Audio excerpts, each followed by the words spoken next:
Hello, aujourd'hui je vous emmène faire une petite cure vitaminée et détox. Alors d'avance je vous présente toutes mes excuses parce que je sens que je vais être encore obligée de me régaler. On y va? Bonjour. Bonjour. Je viens pour un shoot de bonne humeur. Bienvenue, vous êtes Ici. au bon endroit.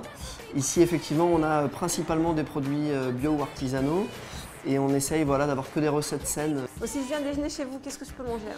Alors chez nous vous allez pouvoir manger beaucoup de plats autour des céréales, quinoa, épeautre et légumineuses, lentilles corail, etc. En préparation viande, poisson, végétarien. Toujours avec des possibilités sans gluten, sans lactose pour les pâtisseries, etc. Et pour le petit-déj, alors vous me conseillez quoi? Moi je vous conseille un muesli et je vais vous emmener si vous voulez voir notre pyramide de céréales. Voilà, c'est ici. On a une offre de muesli croustillant, non croustillant ou des flex qu'on propose soit nature, en flex d'épeautre, cornflakes, chocolat ou en mélange. Celui-ci est sans gluten et puis on a aussi toujours un peu d'avoine. Et puis après on a en vitrine des bases lactées et des fruits frais.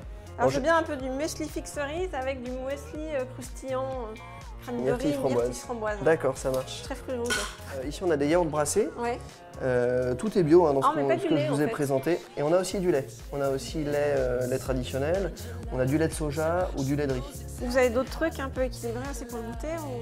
Alors après pour le goûter on a des pâtisseries aussi bio, par exemple et sans gluten, des petits moelleux au chanvre, des moelleux au coco, des choses... Mais je crois qu'en plus vous êtes inspiré des bars suédois, scandinaves.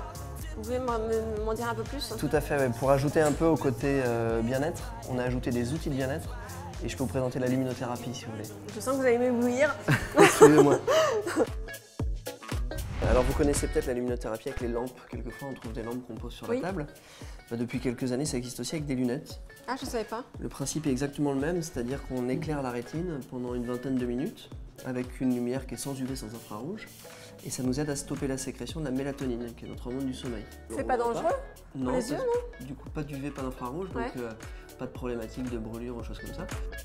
Et là, quand je sors d'ici, je ressors complètement énergisée avec la luminothérapie alors en fait, on va dire qu'il y a deux pratiques. Pour éviter les fatigues hivernales, il faudrait la pratiquer 3 à 4 fois par semaine le matin, le plus tôt possible après l'heure du lever. Il y a aussi une autre pratique pour ceux qui voyagent beaucoup, pour éviter le jet lag. On a l'impression d'être zen. Un peu plus zen. Ouais. Oui, tout à fait. D'ailleurs, je m'endors bien. Merci, cette pause a illuminé ma journée. On se retrouve très vite pour des prochaines bonnes adresses et à vous tester maintenant.